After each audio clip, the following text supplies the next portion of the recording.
Hello dear students, মই Chisty sir আৰু তোমালোকে চাই আছা Chisty sir's classes. আজি মই তোমালোকৰ লগত আলোচনা কৰিম ক্লাছ 9 ৰ R1 অনুশীলনী R1 ৰ 16 নম্বৰ অংকটো 16 নম্বৰ অংকটো দিছে কি এতিয়া তোমালোকে চোৱা মই ইয়াতে তোমালোকৰ সময়ৰ মানে বচাবৰ কাৰণে অংকটো মই আগতে লিখি থৈ দিছো কোনো এটা বস্তু 10% লাভত বিক্ৰী কৰা হ'ল তাৰ কিনা দাম আৰু বেচা দামৰ অনুপাত কি হ'ব এটো উলিয়াব লাগে হয় কোন এটা বস্তু কি কৰিলে 10% লাভত বিক্ৰী কৰিলে 10% লাভত 10% লাভ মানে কি তোমালোকে বস্তু এটা চাবা যদি এটা বস্তু আনিছে 100 টকাত 10% লাভ হলে বস্তুটোৰ দাম কিমান হ'ব কিমানত 110 টকাত বিক্ৰী কৰিব লাগিব এটো বস্তুটো কিনিছে 100 টকাত তেতিয়া বিক্ৰী কৰিছে 110 টকাত তেতিয়া তাক 10% লাভ বুলি কয় কোনো এটা বস্তু 20% লাভত বিক্ৰী কৰিছে পাৰ্চেন্ট মানে সদায় 100 ৰ ওপৰত মই কৈ আছো তোমালোকক বস্তুটো 100 টকাত আনিছে বিক্ৰী কৰিছে 120 টকা কোনো এটা বস্তু 50% লাভত বিক্ৰী কৰিলে তাৰ মানে বস্তুটো আনিছিল 100 টকাত বিক্ৰী কৰিছে কিমান 150 এইটো হ'ল তাৰ মেইন ফান্ডা লজিক এহিনি হল এতিয়া তোমালোকে বুজি পাইছা এতিয়া বস্তুটো কি কৈছে কোনো এটা বস্তু 10% লাভত বিক্ৰী কৰা হল তাৰ কিনা দাম আৰু বেচা দামৰ অনুপাত কি হ'ব এতিয়া অনুপাত লাগে তা মানে কিনা দামৰ অনুপাত কিনা দাম বাই বেচা দাম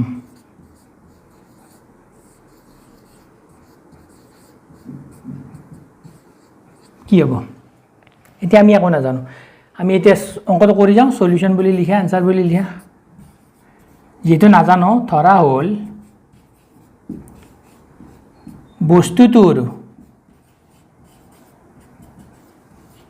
বস্তুটোৰ কিনা দাম সমান x টকা দে কিনিছে টকাটো দিবা 10% লাভত কি কৰিছে 10% লাভত কি কৰিছে বিক্ৰী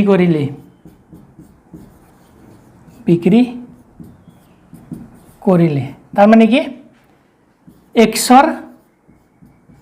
10% কিনা দামৰ 10% তোমালোক মই শিকাইছো x তো এনে কৈ দিয়া পার্সেন্টাল গুছি গলে কি হ'ব তলত 100 এটা দিব লাগিব তোমালোকে এতিয়া কি হ'ব 10x by 100 এটা বুজি পাইছা উপৰতো পূৰণ কৰিলো x ৰ তলত 1 আছে 1 ক 100 ৰে পূৰণ কৰিলো 100 হল x ক 10 ৰে পূৰণ কৰিলো 10 হল এতিয়া চাবা তোমালোকে এইটোৰে এইটো কাটা 0 দুটা কাটি দিয়া ওপৰত হল x তলত হল 10 ইমান টকা এহিনি বুজি পাইছা এতিয়া চাবা তোমালোকে এহিনি হল লাভ এহিনি হল তাৰ কি কিনা দাম এতিয়া বেচা দাম কিমান হ'ব বস্তুটোৰ কি বেচা দামটো হলে বস্তুটো কিনিছিল কিমান টকাত চাবা বস্তুটোৰ কিনা দামটো আছে কিনা দামৰ লগত কি যোগ কৰিব লাগিব লাভ কিখিনি হৈছে হিনি যোগ কৰিব লাগিব কিনা দাম আৰু লাভ দুটা যেতিয়া যোগ কৰি দিবা তেতিয়া হলে বস্তুটোৰ বেচা দামটো আহিব এতিয়া কিনা দাম কিমান আছে বস্তুটোৰ x টকা আৰু লাভ কিমান আছে x by 10 সোয়া এতিয়া 10 টো তলত থাকিল লহাগু x ৰ তলত এটা 1 আছে 1 ৰে 10ক 10 বাৰ যাব সেই 10 ৰে x ক মাল্টিপ্লাই কৰিবা 10x আৰু এইটো কি 10 ৰে 10ক একবাৰ যাব সেই একেৰে x ক মাল্টিপ্লাই কৰিবা x তাৰ মানে আলটিমেটলি কি হল ইয়াতে ওপৰ ধল 10x plus x তা মানে 11x এটো হল বস্তুটোৰ বেচা দাম কিনা দাম পালো x টকা বেচা দাম পালো x by 10 টকা সরি লাভ পালো এটো কি x by 10 টকা আৰু বেচা দাম পালো 11x by 10 টকা ইহিনি আমাৰ হল এতিয়া আমাক লাগে কি অনুপাত লাগে কাৰ লাগে কিনা দামৰ আৰু বেচা দামৰ কি অনুপাতটো লাগে এহিনি তোমালোকে নিশ্চয় বুজি পাইছা এতিয়া আমি অঙ্কটো কৰিব লাগিব এইটো উলিয়াব লাগিব এইখিনিতে কৰি দিওঁ দিয়া কিনা দাম আৰু বেচা দামৰ অনুপাত এতিয়া কিনা দাম কিমান আছিল লিখা তোমালোকে কিনা দাম কি আছিল x টকা আছিল এইটো কিনা দাম x টকা হয় বেচা দাম কিমান আছিল 11x by 10 টকা 11x by 10 টকা টকাটো পিছত আমি ইয়াতে লিখিম বা ইয়াতে লিখি দিব পাৰা এনেকুৱাকৈ টকা এতিয়া এক্সটো এনেকৈ থাকক তলৰ হৰণটো কি হ'ব পূৰণ হ'লে যদি সিফালে পূৰণৰ কাৰণে যায় তেতিয়া কি হৈ যাব উলটি যাব তাৰ মানে কি হ'ব 10 টো যাব ওপৰত 11 টো থাকিব তলত 11x টো তলত থাকিব এতিয়া পূৰণ কৰা তোমালোকে নিশ্চয় জানা x ৰ তলত এটা 1 আছে 1 এৰে আমি 11x ক মাল্টিপ্লাই কৰিম 11x x এৰে তেনে পূৰণ কৰিলে 10x টকাবিলাক এনেকৈ লিখি যাবা ঠিক আছে টকা এতিয়া কি কৰিবা x আৰু x কেনসেল কৰি দিয়া x কেনসেল কৰি দিয়া 10 by 11 হল 10 by 11 অনুপাত লাগে 10 এইটো ইষ্টু বুলি কয় অনুপাত 11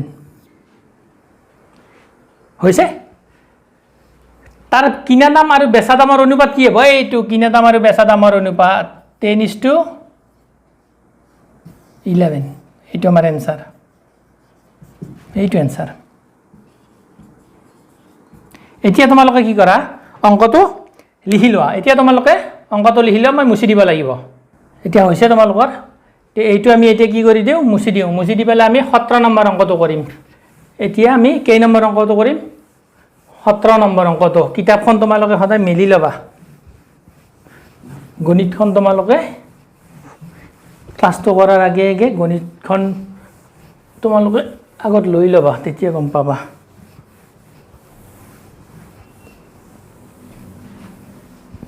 সতেরো নম্বর অঙ্কটো কি আছে চাই লোৱা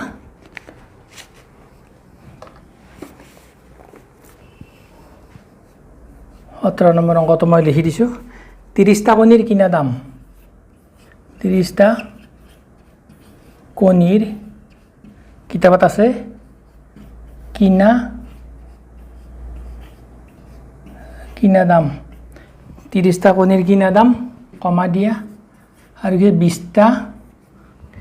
কণীৰ বেচা দামৰ সমান 20টা কণীৰ বেচা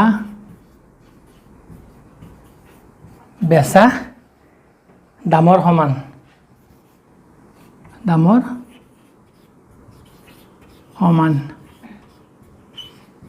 বেচা দামৰ সমান লাভৰ শতকৰা হাৰ কি হ'ব লাভৰ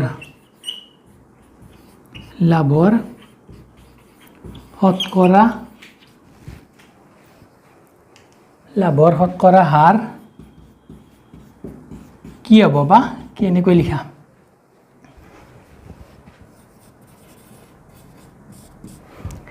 আমাৰ 11 নম্বৰত আমাৰ NCERT কিতাপখনৰ তোমালোকৰ NCERT যে কিতাপখন আছে 11 নম্বৰত আছে কুৱেশ্যনটো কৈছে 30টা কণীৰ কিনা দাম 20টা কণীৰ বেচা দামৰ সমান লাভৰ শতকৰা হাৰ কি হ'ব 100 উলিয়াব লাগিব শতকৰা হাৰ এতিয়া তোমালোকে চাবা ইয়াতে ধৰা হ'ল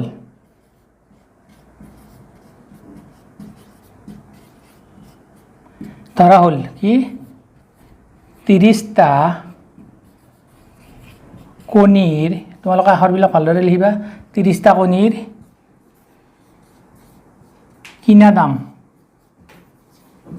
30টা কণীৰ কিনা দাম সমান 20টা কণীৰ বেচা দাম এইটো কুৱেশ্যনটো দিয়া আছে 30টা কণীৰ বেচা দাম কাৰ সমান 30টা কণীৰ কিনা দাম কাৰ সমান 20টা কণীৰ বেচা দামৰ সমান আমি ইয়াতে কি ধৰা হ'ল যে x টকা এইটো লিখিব লাগিব এইখিনি তোমালোকে লিখিব লাগিব এতিয়া চাবা এতিয়া আমাৰ অঙ্কটো স্টাৰ্ট হ'ব 30টা কণীৰ কিনা দাম সমান x টকা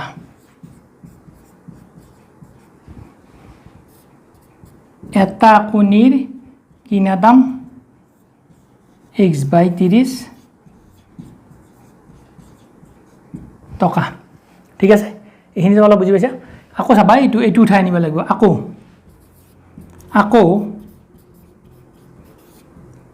20টা কণীৰ বেচা দাম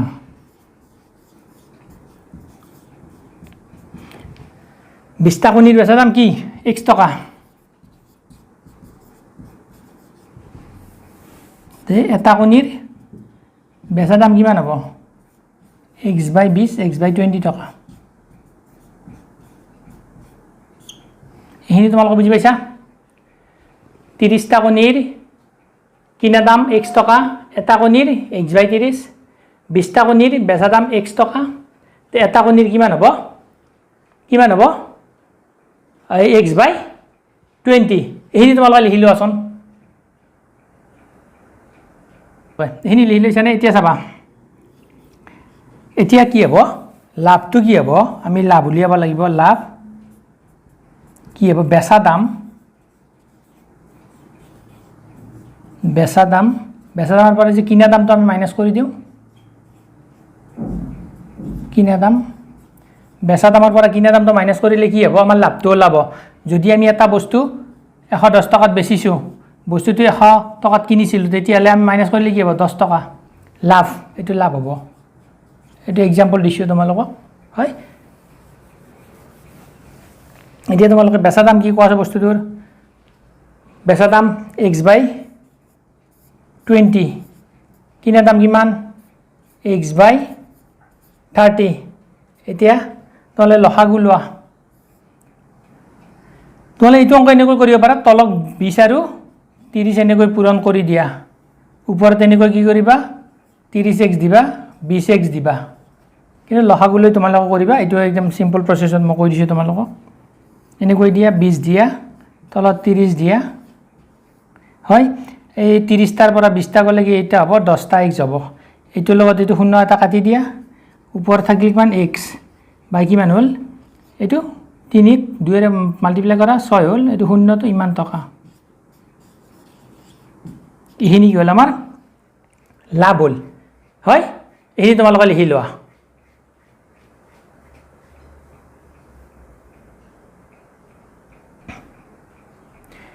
হৈছে এতিয়া চাবা এইখিনি আমাৰ এতিয়া গোটেইখিনি মানে ম্যাক্সিমাম কোৱেশ্চনটো আমাৰ সলভ হৈছে এতিয়া লাষ্ট এইখিনি বাকি আছে এইটো লাগে আমাক আমি কোড কৰিম অংকটো এই ইয়াতে কৰিম এতিয়া ইয়াতে কৰি চাম এতিয়া কি আছে লাভৰ শতকৰা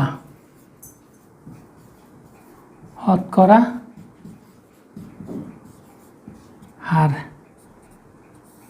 লাভৰ শতকৰা হাৰ শতকৰা মানে 100 ওপৰত হ'ব পাৰ্চেন্টেজৰ ওপৰত লাভ ইয়াতে তোমালোকে এনেকৈ লিখিবা লাভ হয় তাৰপিছত কি লিখিবা কিনা দাম বস্তুটোৰ কিনা দাম আৰু 100 ৰে কি কৰিবা লাভ কিমান আছিল হেতু ইয়াতে পাতিব লাগিব হয় কিনা দাম কিমান আছিল ইয়াতে পাতিব লাগিব আৰু তা কি কৰিব লাগিব আমি 100 ৰে মাল্টিপ্লাই কৰিব লাগিব বস্তুটো তোমালোকে চাই লোৱা লাভ কিমান হৈছিল কোৱা এতিয়া বস্তুটোত লাভ হৈছিল x/60 ইয়াতে দিয়া x/60 কিনা দাম কিমান আছিল বস্তুটোৰ এই সোৱা কণীৰ কিনা দাম কিমান আছিল x/30 এইটো হয় কিহেৰে মাল্টিপ্লাই কৰিবা 100 ৰে এতিয়া তোমালোকে ইয়াতে কি কৰিবা এইটো তোমালোক বাৰবাৰ কৈছো x/60 তো এনেকৈ লিখা এইটো হৰণটো যদি তোমালোকে ইফালে গলে কি হ'ব উল্টি গলে x তো তলত আহিব 30 তো ওপৰত গুছি যাব আৰু 100 তো ইয়াতে থাকিব এতিয়া কাটাকাটি কৰা x ৰে x কাটা 0 ৰে 0 কাটা 3 ৰে 6 কাটা 2 বাৰ যাব 2 ৰে 100 কাটিলে কি হ'ব 50 হ'ব মানে 2 ৰে 10 কাটিলে 5 বাৰ হেতু শূন্য আহিব মানে 50 কি 50% লাভৰ শতকৰা হাৰ কেনেকুৱা হ'ব লাভৰ শতকৰা হাৰ হ'ব 50%। এইটো তোমালোকৰ হৈ গ'ল। তে আজি এইখিনি কৈ আমি ক্লাছটো সামৰণি মাৰিলোঁ।